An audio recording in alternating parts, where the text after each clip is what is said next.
인천의 외곽, 오래된 다세대 주택단지에 가을비가 조용히 내리고 있었다. 골목 사이사이로 번지는 습기와 가로등 불빛은 도시의 소음을 가라앉히며 마치 무언가 끓기 직전의 고요함을 연출하고 있었다. 203호, 좁고 칙칙한 방 안팎한 형광등 아래 피범벅이 된 현장이 그대로 남아있었다. 바닥에는 중년 남성이 가슴에 깊은 자상을 입고 쓰러져 있었고 눈을 뜬 채로 벽을 바라본 채 숨이 멎어 있었다. 그의 이름은 권민식, 경찰청 내부감찰과 소속 고위 간부였다. 그 곁에는 젊은 남성이 쓰러져 있었다. 손과 옷에 피가 묻어 있었고 그의 옆에는 피가 묻은 흑색 손잡이에 부엌칼이 나뒹굴고 있었다. 벽에는 누군가 급하게 써내려간 듯한 피 묻은 문장이 남아 있었다. 나는 너를 용서하지 않아.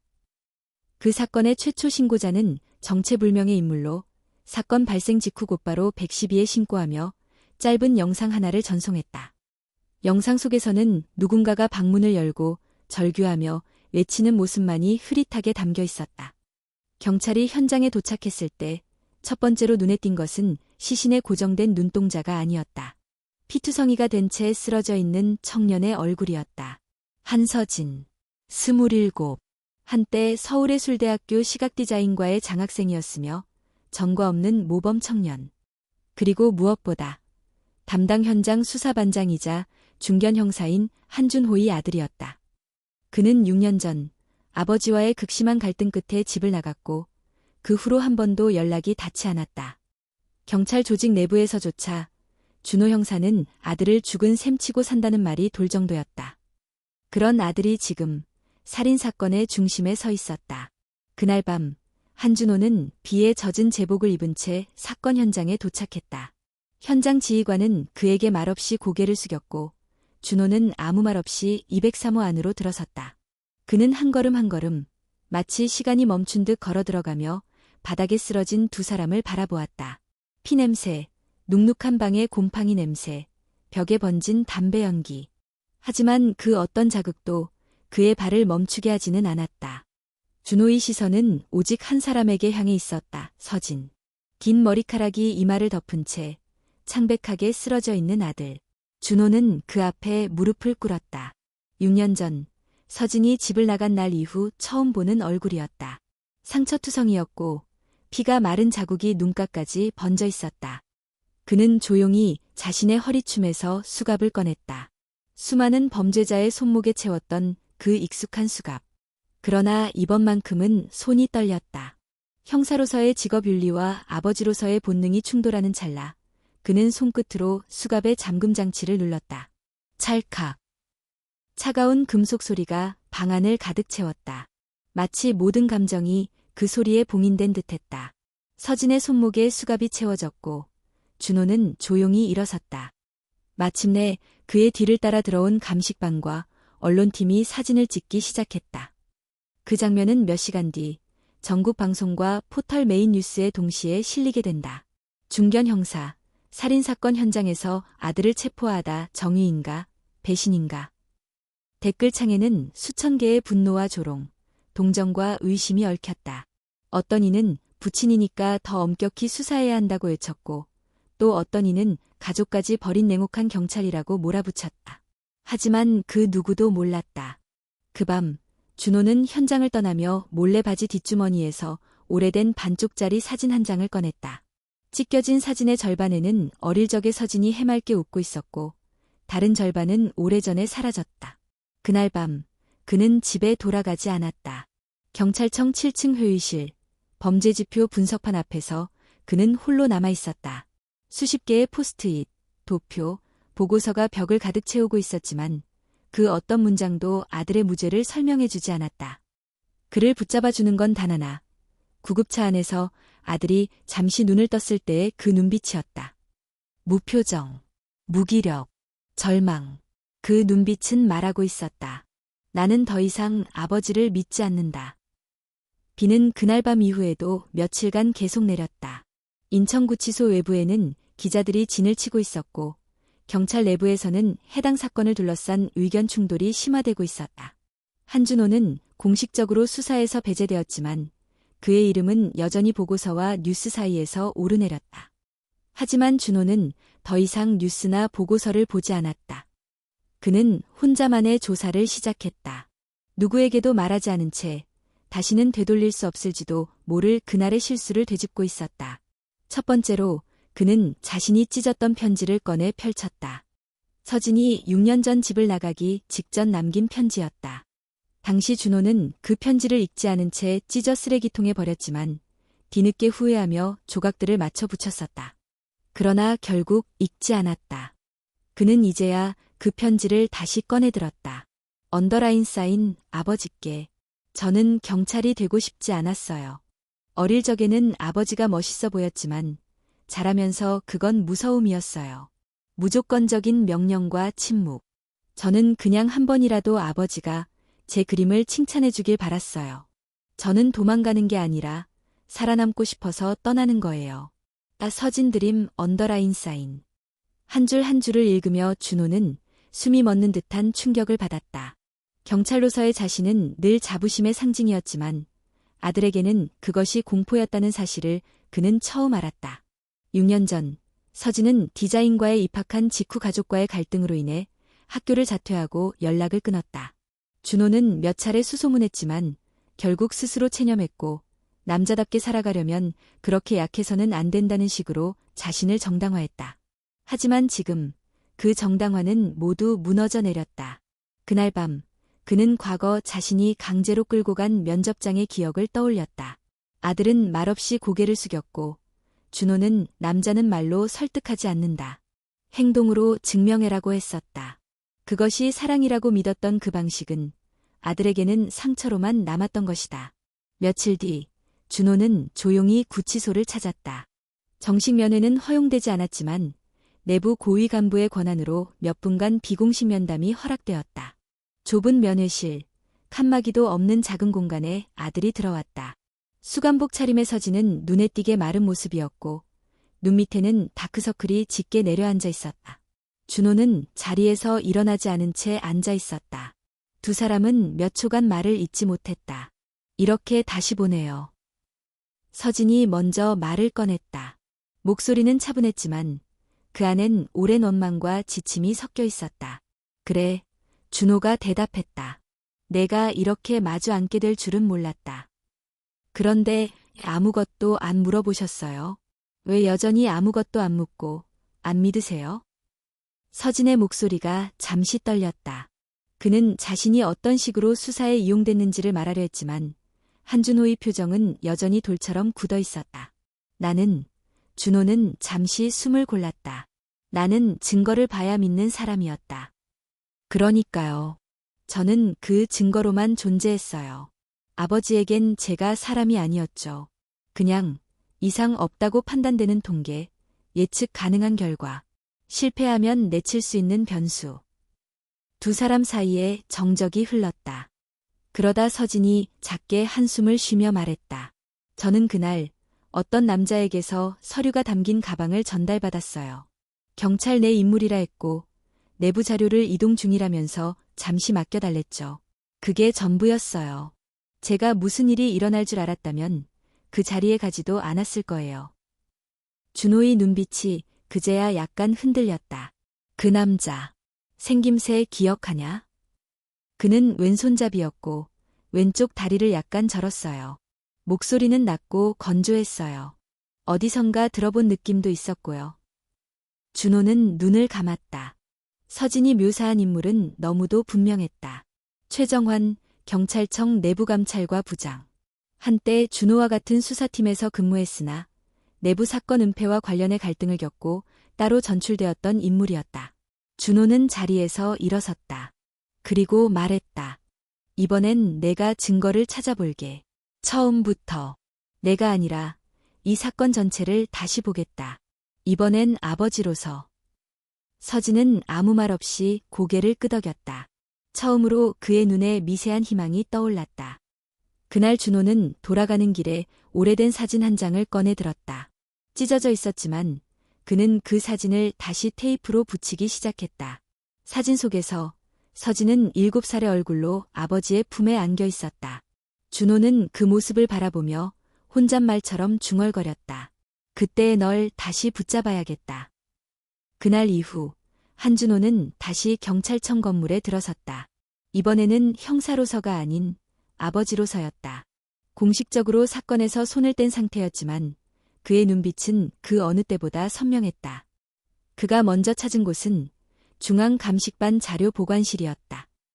예전 후배였던 감식요원 유민재가 그를 보고 놀란 듯 인사를 건넸다. 선배님, 여기까지 오시다니. 민재야, 너희가 수거한 현장 증거 목록 전부 보여줄 수 있겠니? 유민재는 잠시 머뭇거리다가 조용히 고개를 끄덕였다. 비공식이죠? 그렇다. 아무 기록 남기지 말고 나랑 둘만 본 거다. 그는 책상 위에 올려진 사건 사진과 보고서를 하나씩 넘겼다. 범행 도구, 혈흔 분석, 지문 감식, 혈액형 일치 여부까지 모든 것이 너무 완벽했다. 마치 누군가가 의심할 여지 없는 용의자를 만들기 위해 설계해 놓은 듯한 정밀함이었다. 칼 손잡이에 묻은 지문은 서진 씨 거 맞습니다. 100% 일치. 혈흔도 피해자의 혈액형과 동일하게 묻어 있었고요. 다른 사람의 흔적은 보고서상으로는 없다고 나와 있지만 이상한 게 하나 있어요. 유민재는 조심스레 파일 한쪽을 펼쳤다. 부검 당시 피해자의 손톱 밑에서 미세한 섬유 조각이 나왔어요. 통상적으로 몸싸움 흔적일 가능성이 있었죠. 그런데 그 부분이 정식 보고서에선 빠져 있었습니다. 준호는 눈썹을 찌푸렸다. 누가 보고서 정리했지? 최정환 부장이 직접 수정 지시했답니다. 혼선 방지를 위해 필요 없는 부분은 제거하라고 했대요. 그 순간 퍼즐 한 조각이 그의 머릿속에서 맞춰졌다. 너무 완벽했던 증거, 그리고 빠진 단서. 누군가 사건을 조작하고 있다는 의심이 확신으로 바뀌는 순간이었다. 그날 밤, 준호는 오래된 수첩을 꺼냈다. 과거 그와 최정환이 함께 근무하던 시절, 내부 비리를 추적하다 중단된 사건의 기록이었다. 당시 그는 증거 불충분으로 사건을 넘기지 못했고, 최정환은 관련자들과의 관계를 정리한 후 내부 감찰과로 전출되었다. 그때부터였지. 그는 낮게 중얼거렸다. 내가 조직을 지키는 게 아니라 조직을 이용하기 시작한 게. 이튿날 준호는 익명의 이메일을 통해 사건 현장 주변 CCTV 영상 원본을 확보했다. 그것은 구청 관제 시스템에서 삭제된 영상에 밀어 백업본이었다. 백업을 담당했던 기술팀장은 그에게 영상 일부를 조심스럽게 건넸다. 이건 제 가족한테도 안 보여준 자료입니다.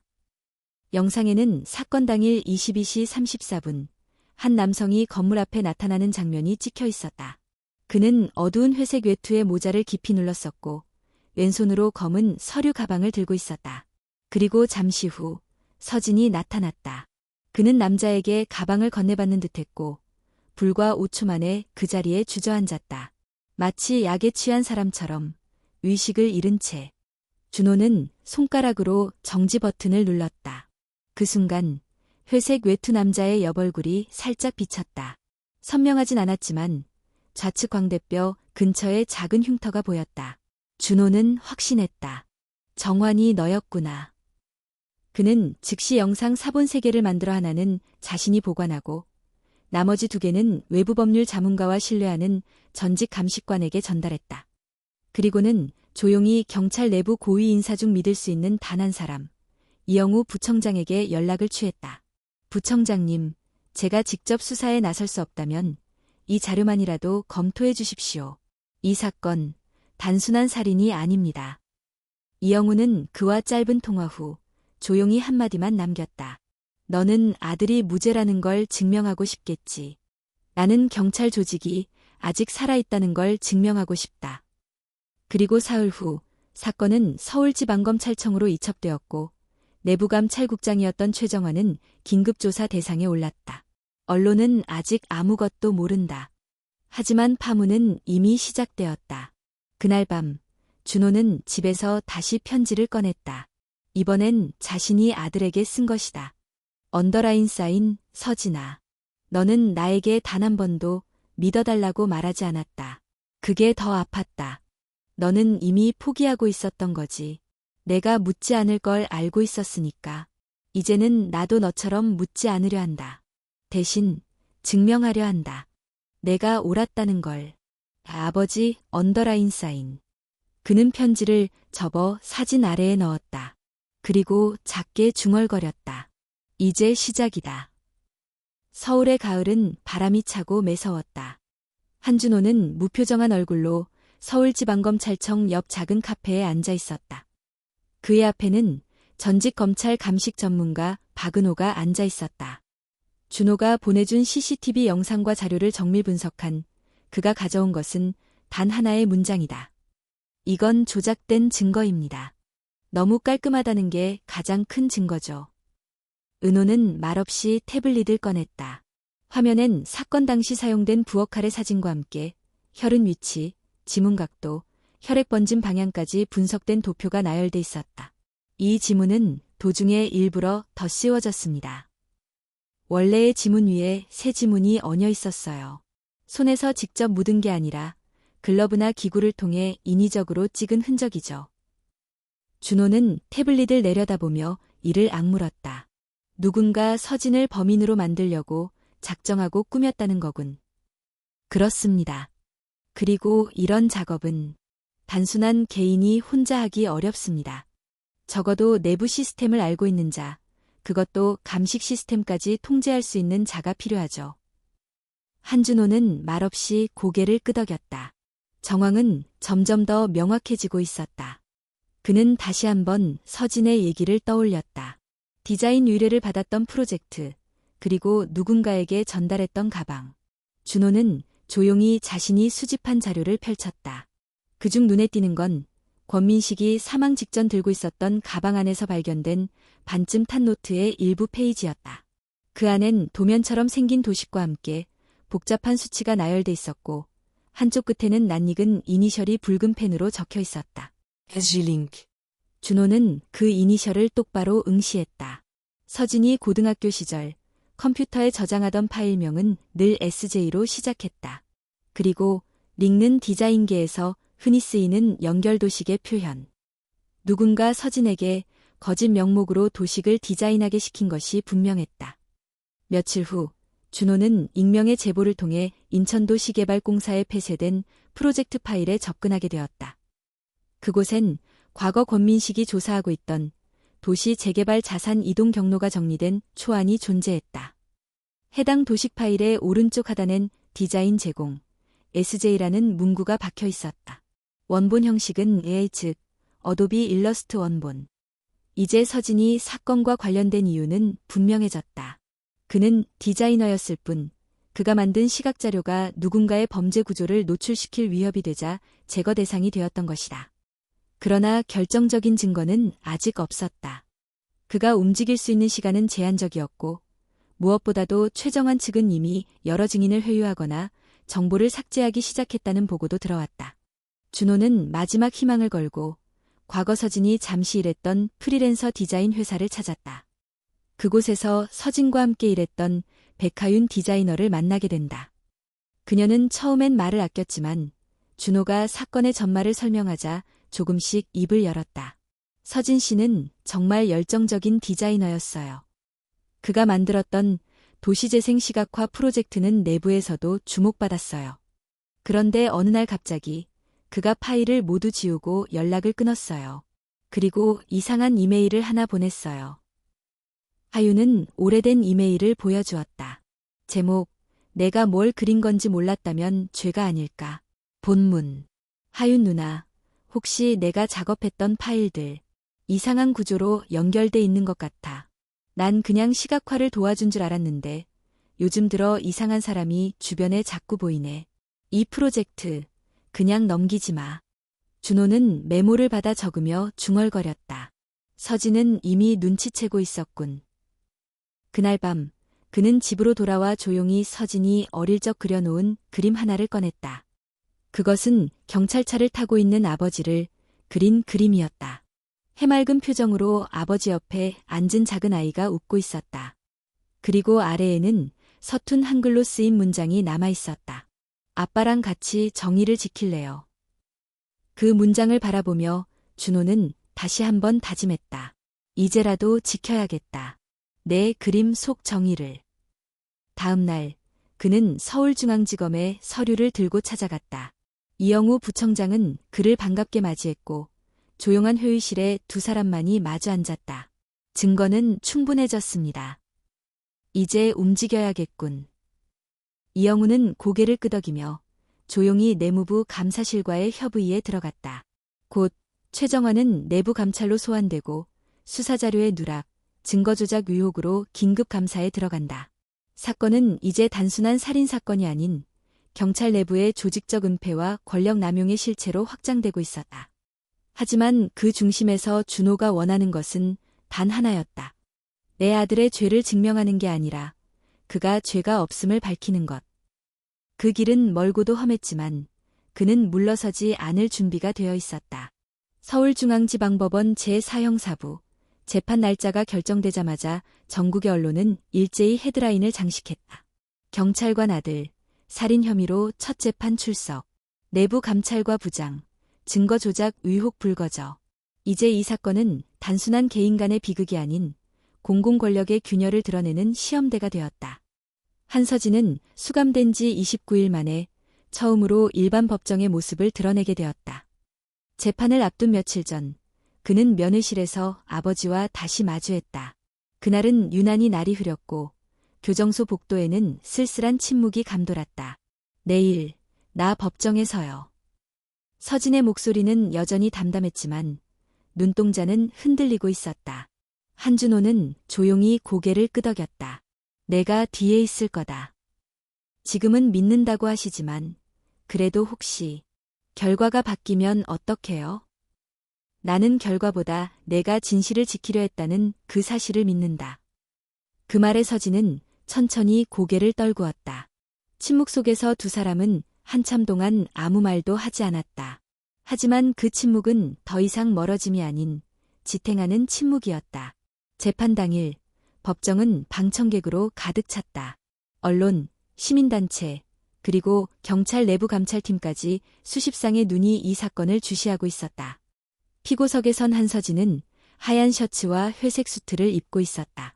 수감복이 아닌 그 복장은 변호인의 특별 요청으로 허가받은 것으로 그의 무죄를 주장하는 상징적 표현이기도 했다.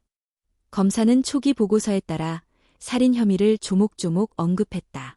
피고인은 피해자 권민식과의 관계를 밝히지 않았고 현장에서 발견된 흉기에 그의 지문이 명확히 존재하며 현장 CCTV 상에서도. 하지만 그 순간 서진의 변호인으로 지정된 변호사 유진호가 조용히 손을 들었다. 재판장님, 새로운 증거를 제출합니다. 법정 스크린에 영상이 재생되었다. 22시 34분 56초. 인천의 다세대 주택 앞, 회색 외투를 입은 남성이 검은 서류 가방을 들고 서성인다. 몇 초 후, 한서진이 나타나 그 남자에게 다가가고 가방을 받아든 순간 갑작스레 몸을 부르르 떨며 주저앉는다. 법정 내가 술렁이기 시작했다. 누군가 탄성을 내뱉고 기자들이 재빨리 노트북을 두드렸다. 이 영상은 구청 공식 CCTV에서 삭제된 것으로 기술팀의 백업 서버를 통해 복구되었습니다. 영상 속 남성은 좌측 광대뼈에 흉터가 있으며 좌측 다리를 살짝 끄는 특징이 있습니다. 본인은 최정환 감찰과장과 일치합니다. 그 말과 함께 법정에 앉아있던 최정환의 얼굴이 굳어졌다. 뒷줄에 앉아있던 준호는 조용히 그의 반응을 지켜보고 있었다. 검사는 당황한 기색을 감추지 못했다. 하지만 변호인은 말을 이었다.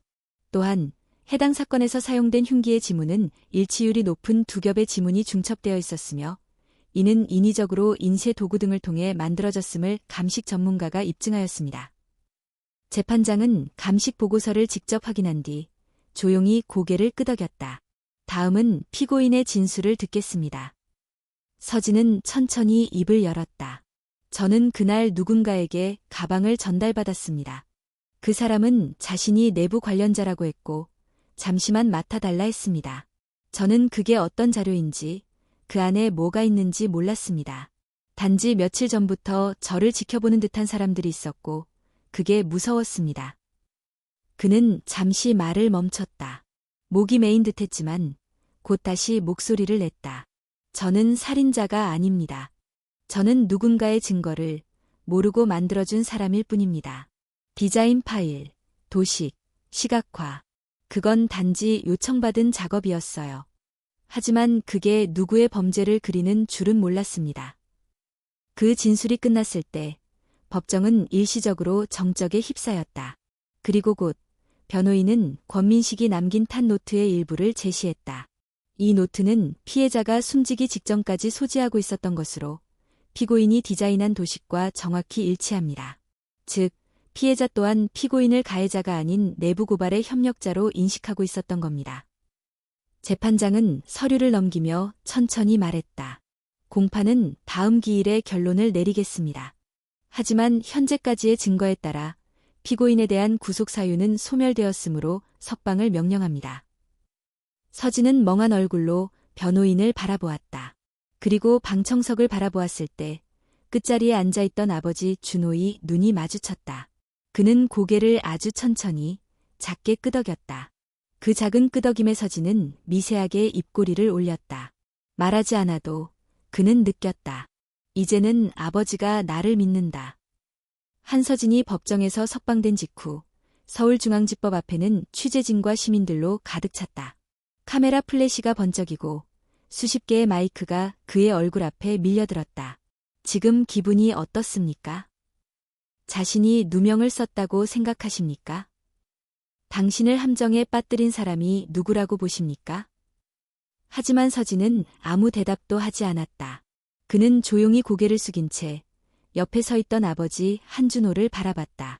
준호는 천천히 그를 감쌌고 두 사람은 아무 말 없이 군중 사이를 걸어나갔다.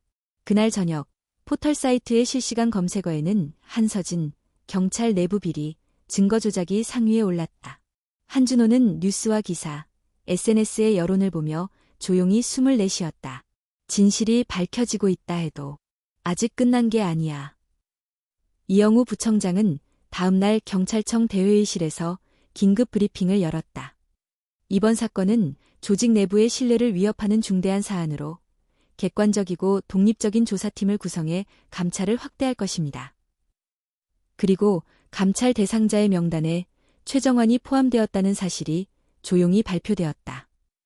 최정환은 한동안 언론 앞에 모습을 드러내지 않았다. 그는 조용히 연차를 내고 외부 연락을 끊은 채 자택에 머물렀다. 그러나 내부에서 그의 거취를 둘러싼 논쟁은 날로 격해졌다. 증거 조작 정황이 있는데도 정식 수사 명령은 왜 내려지지 않는 겁니까? 그의 라인이 아직 조직 깊숙이 남아있기 때문입니다. 한준호는 그를 향한 내부 압박이 충분히 작동하지 않을 것이라 판단했다. 그래서 그는 다른 길을 택했다. 증언. 그는 오래전 수사 중 함께 일했던 감식 요원 장현우를 찾았다. 장현우는 현재 지방경찰청 과학수사팀에 근무 중이었고 당시 감식 보고서를 초안 작성했던 인물이었다. 현우야, 솔직하게 말해줘. 내가 썼던 보고서 원본 그대로 제출됐냐? 장현우는 몇 초간 입을 다물고 있었다. 그리고 조용히 말을 꺼냈다. 아니요. 제출 전 최정환 과장이 와서 일부 내용을 수정하라고 지시했어요. 어떤 내용을? 피해자의 손톱 밑에서 나온 섬유 조각, 그리고 부엌칼 손잡이에서 나온 미세한 땀 입자. 그게 다른 사람 것일 수 있다는 가능성요. 그는 혼선을 줄이기 위해 불필요한 정보는 제외하라고 했습니다. 준호는 조용히 한 장의 종이를 꺼내 책상에 올렸다. 이건 내가 처음 작성한 초안이야. 민재가 백업해둔 문서에서 찾았어. 지금 내가 여기에 서명하면 증언이 되는 거다. 장현우는 깊은 숨을 쉬며 펜을 들었다. 떨리는 손끝으로 그는 서명을 마쳤다. 이걸로 난 끝났을 수도 있어요. 아니, 이제 시작이야. 너는 너의 일을 했고 그게 조직을 살리는 일이야. 그날 오후 증언서와 감식 원본이 정식으로 검찰에 제출되었다. 동시에 준호는 또 다른 임무를 찾아 나섰다. 서진에게 서류 가방을 전달했던 날 현장을 목격한 누군가, 바로 박순자, 골목 구멍가게를 운영하는 중년 여성. 그날 밤 그 청년이 쓰러지기 전까지 있었던 일 말이야. 박순자는 무심하게 고개를 끄덕였다. 그 자리에 누가 있었는지 기억하십니까? 기억나지. 하루 이틀 본 얼굴이 아니거든. 그 양반, 예전에도 근처 왔다 갔다 했었어. 걸음걸이 이상한 사람. 무릎인지 허리인지 왼쪽 다리를 자꾸 절더라고. 그리고 가방을 줬지. 줘놓고는 고개도 안 돌리고 쌩 나가더라니까. 혹시 얼굴도 봤습니까? 정확히는 못 봤지만 그때 가로등 불빛에 잠깐 비친 얼굴이 어디선가 많이 봤던 얼굴이더라. 뉴스에서 본 것 같기도 하고. 그녀의 증언도 서면화되어 추가로 제출되었고 사건은 단순한 정황에서 직접 증인 확보 단계로 접어들었다. 하지만 그 무렵 서진은 홀로 조용히 인천의 작은 골목길을 걷고 있었다. 법정에 섰던 날 이후 처음으로 그는 혼자만의 시간을 가졌다. 그는 자신이 예전에 일했던 디자인 작업실 앞에 멈춰 섰다. 문은 닫혀 있었고 창문에는 먼지가 잔뜩 쌓여 있었다. 그는 핸드폰을 꺼내 자신이 마지막으로 남긴 메시지를 꺼내보았다. 내가 뭘 만들었는지도 모른 채 넘긴 자료가 누군가를 죽게 만들었는지도 몰랐어요. 그는 천천히 고개를 들었다. 그리고 자신에게 다짐했다. 이제는 진짜로 알아야겠다. 내가 만든 것, 내가 연루된 것, 내가 구할 수 있는 사람들. 그리고는 핸드폰을 꺼내 어디론가 전화를 걸었다. 디자인 작업 원본, 혹시 아직 갖고 있나요? 상대는 조용히 대답했다. 보관하고 있어요. 원래 지우려고 했는데 이상해서 남겨뒀어요. 서진은 고개를 끄덕이며 조용히 대답했다. 그게 마지막 열쇠일 수도 있어요. 한서진은 디자인 파일을 다시 손에 넣었다. 그 파일은 그가 약 1년 전 익명 의뢰를 받아 작업했던 도시 자산 흐름 인포그래픽의 원본이었다. 당시 의뢰자는 내부 도시계획부서 관계자라 자신을 소개했고 프로젝트 목적은 시민 이해를 돕기 위한 시각자료 제작이라고 설명했다. 파일은 AI 포맷으로 저장돼 있었고 수십 개의 레이어와 경로, 도형, 색상이 정밀하게 배치돼 있었다. 처음 봤을 때는 단순한 지표 시각화 같았지만 지금 다시 열어보니 그 구조는 단순하지 않았다.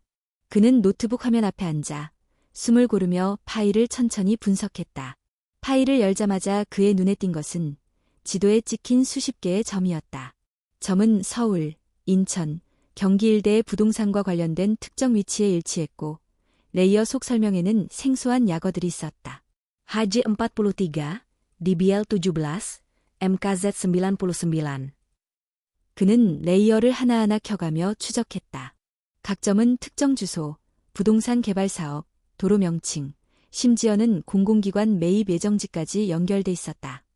그중 일부는 이미 뉴스에서 언급된 공공자산 매각 비리 사건의 핵심 지점들과 겹쳤다. 이건 그냥 시각화가 아니야. 그는 자리를 박차고 일어섰다. 바로 아버지 한준호에게 연락했다. 아빠, 그 도식 파일. 그거 그냥 디자인이 아니에요. 저 점들. 실제 부동산 비리 경로랑 겹쳐요.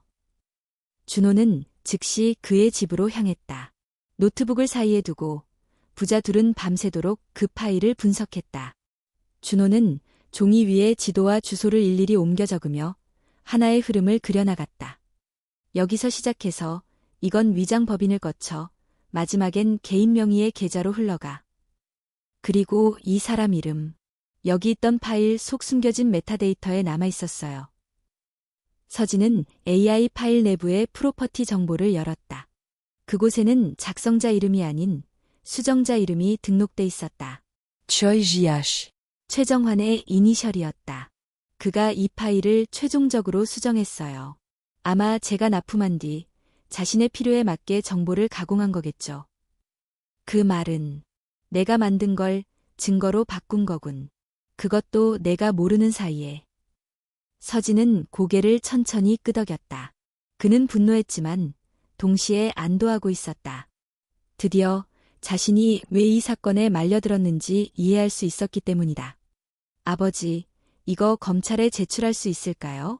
그 사람이 이걸 이용하려 했던 의도까지 보여줄 수 있어요. 준호는 고개를 끄덕였다. 그렇다. 하지만 준비가 필요하다. 이건 검찰도, 법원도 예민하게 볼 사안이야. 그날 밤, 준호는 이영우 부청장에게 전화를 걸어 모든 내용을 보고했다. 동시에 그는 디지털 포렌식 전문가에게 원본 파일의 무결성을 입증받기 위한 검증 작업을 의뢰했다. 며칠 후 법원에 제출석한 서진은 새로운 증거를 제출했다. 포렌식 인증서와 함께 AI 파일 원본, 최정환의 수정 기록, 그리고 각 지점의 부동산 거래 내역이 포함된 분석 리포트. 재판장은 이 자료를 검토한 후 중대한 증거라고 판단하고 최정환에 대한 증인 소환을 정시 명령했다. 그는 반발했지만 증거의 무게 앞에 더 이상 버틸 수 없었다. 재판 당일 법정에 선 최정환은 처음으로 표정을 감추지 못했다. 변호인의 질문에 당황하며 진술을 흐리던 그는 서진의 변호인이 증거 파일을 제시하자 말을 잃었다. 최정환 증인, 본인이 이 파일의 최종 수정자임을 인정하십니까? 저는 단지 시각 자료를 업무 요청에 따라. 그렇다면 이 파일이 범죄 수익 은닉 경로를 시각화한 것임을 몰랐다고 주장하십니까? 최정환은 입을 다물었다. 그 침묵이 법정에 더 큰 파문을 일으켰다. 한편 법정 뒤편에서 이 장면을 지켜보던 준호는 조용히 눈을 감았다. 그는 이제 알았다.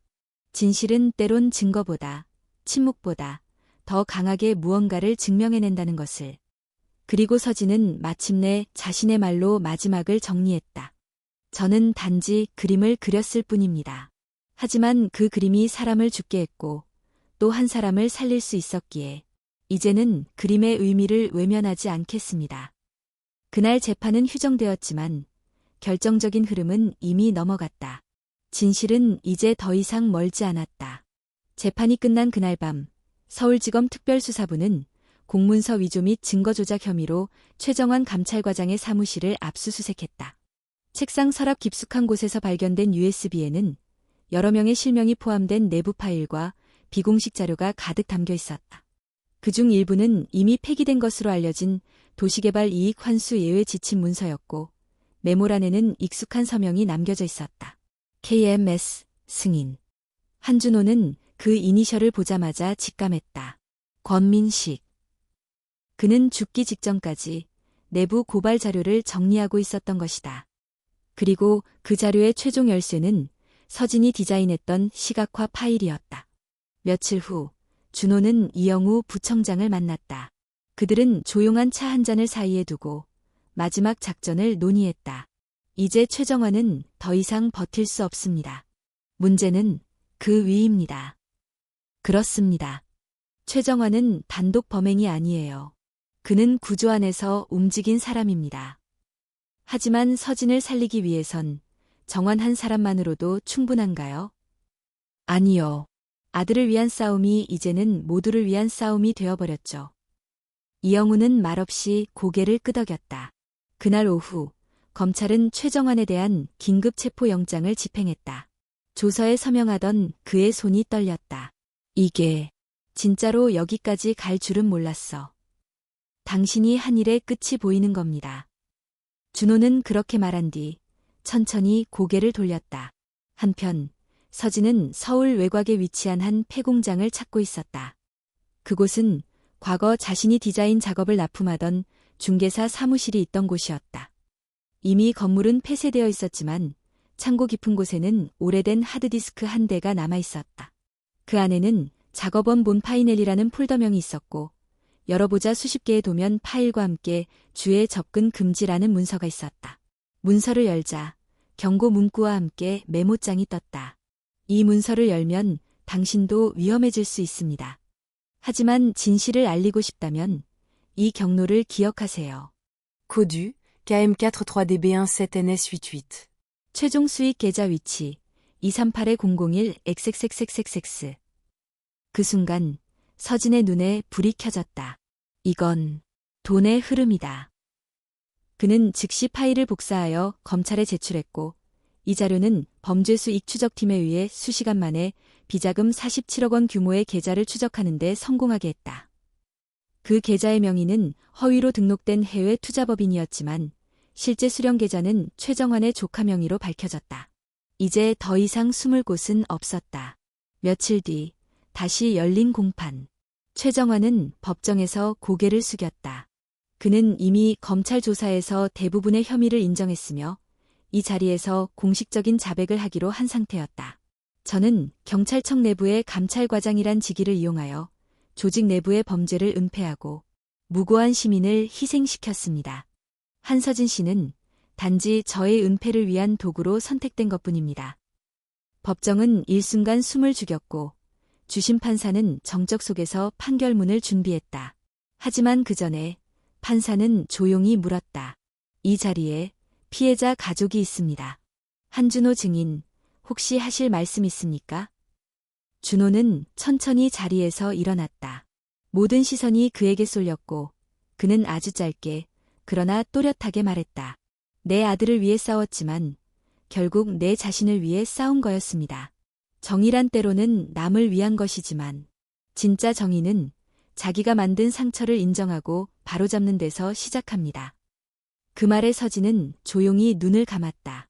그는 아버지의 말에서 무언가를 받아들였고 동시에 놓아주었다. 그날 저녁 판결이 내려졌다. 최정환에게는 징역 20년, 증거 조작과 조직적 은폐 혐의, 그리고 배임과 부당이득 혐의까지 포함된 중형이었다. 한서진에게는 모든 혐의 무죄, 기소유예 조치와 함께 정식적으로 기록이 삭제되었다. 재판이 끝난 뒤 서진은 법정을 나와 햇살 아래 서 있었다. 그 곁으로 한준호가 다가왔다. 햇볕은 아직 따갑네. 이제 따갑게 느껴지네요. 두 사람은 말없이 서로를 바라보았다. 그 오랜 오해와 거리감, 침묵과 미움이 마침내 한 줄기의 빛 속에서 녹아내리고 있었다. 최정환의 유죄 선고는 전국적인 파장을 불러왔다. 언론은 경찰 조직 내부의 첫 대규모 증거 조작 사건이라 명명했고 국회에서는 긴급 감찰 개편안과 공공수사 프로토콜 개정 논의가 이어졌다. 한준호는 조용히 짐을 쌌다. 그는 재판이 끝난 다음 날 서울지방경찰청에 사직서를 제출했다. 책상 위에는 사직서를 덮은 채 흑백 사진 한 장이 놓여 있었다. 경찰 제복을 입은 젊은 준호가 7살 된 서진을 무등 태우고 웃고 있는 모습.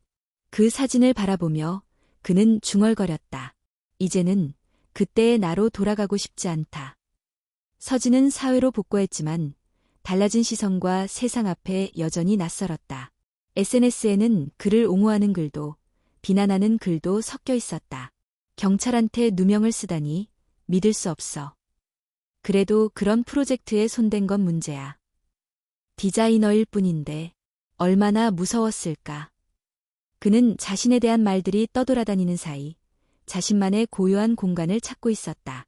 서울의 한 디자인 센터 2층. 그는 조용히 강연을 시작했다. 제목은 정의를 시각화하다. 이미지와 진실 사이의 거리. 청중은 대부분 법학과 학생, 초년 법조인, 디자이너 지망생들이었다. 디자인은 중립적이어야 한다고 생각했어요. 하지만 때로는 중립이 가장 위험한 입장이 될 수 있다는 걸 배웠습니다. 그의 강연은 조용하지만 힘이 있었다. 청중들은 질문을 쏟아냈고 그는 하나하나 대답해 나갔다. 한 학생이 물었다. 지금도 무섭지 않으세요? 다시 그런 일에 휘말릴까봐. 서진은 웃지 않았다. 무섭죠. 하지만 누군가는 말해야 하니까요. 눈에 보이지 않던 걸 그릴 수 있는 사람이 있다면 그 사람이 진실을 처음으로 보여줄 수 있는 사람이기도 하니까요. 한편 한준호는 퇴직 후 경찰대학교 부속심리상담실에 초빙 교수로 등록했다. 현장 심리와 감정 제어를 주제로 젊은 경찰 후보생들에게 말없이 진실을 가르치고 있었다. 그의 첫 수업날, 그는 학생들에게 질문을 던졌다. 현장에서 가장 먼저 마주치는 것은 무엇인가? 한 학생이 대답했다. 피해자요. 다른 학생이 말했다. 증거입니다. 준호는 고개를 천천히 저었다. 아니야. 현장에서 가장 먼저 마주치는 건 자신의 판단이다. 그 말에 강의실이 조용해졌다. 그는 이어서 말했다. 그 판단이 누군가의 인생을 바꿀 수 있다는 걸 나는 내 아들을 통해 배웠다. 그날 수업이 끝난 뒤 한 학생이 그를 찾아와 말했다. 선생님, 저도 나중에 누군가의 아버지 같은 경찰이 되고 싶어요. 준호는 짧게 웃었다. 아버지가 되는 건 쉽지 않다. 하지만 잘 들어주는 경찰이 되면 아버지가 될 수도 있어. 서진과 준호는 여전히 따로 살았지만 가끔 서로의 일상에 조용히 스며들었다. 어느 날 오후 서진이 디자인 센터 앞벤치에 앉아 있을 때 준호가 조용히 다가왔다. 오늘 강연 있었다고 들었어. 응, 예상보다 질문이 많았어. 질문 많은 건 좋은 강연이란 뜻이지. 둘은 말없이 나란히 앉았다. 서진이 물었다. 이제 나 괜찮아 보여요? 준호는 고개를 끄덕였다. 그때보다 훨씬 더 단단해 보인다. 아버지는요? 나는 아직 배우는 중이다. 뭐요? 듣는 법. 서진은 고개를 끄덕이며 작게 웃었다. 그 짧은 웃음 속엔 오랜 오해가 풀리고 남겨진 거리도 조금씩 줄어들고 있었다. 그날 저녁, 준호는 예전 집 근처의 조그만 책방에 들렀다. 그곳은 아내와 함께 책을 사곤 하던 곳이었다. 서가 한켠에 놓인 스케치북 코너에서 그는 자신도 모르게 연필을 하나 집어들었다. 그리고는 조용히 페이지를 넘겨 한 페이지에 글을 적었다. 내가 그토록 믿었던 정의는 내가 가장 가까운 이를 외면할 때 그 이름을 잃었다. 이제 그 이름을 다시 찾는 중이다. 서울의 겨울은 어느새 깊어졌다. 바람은 날카롭고 하늘은 묵직한 회색으로 가라앉았다. 하지만 한준호의 마음속은 오랜만에 조용했다.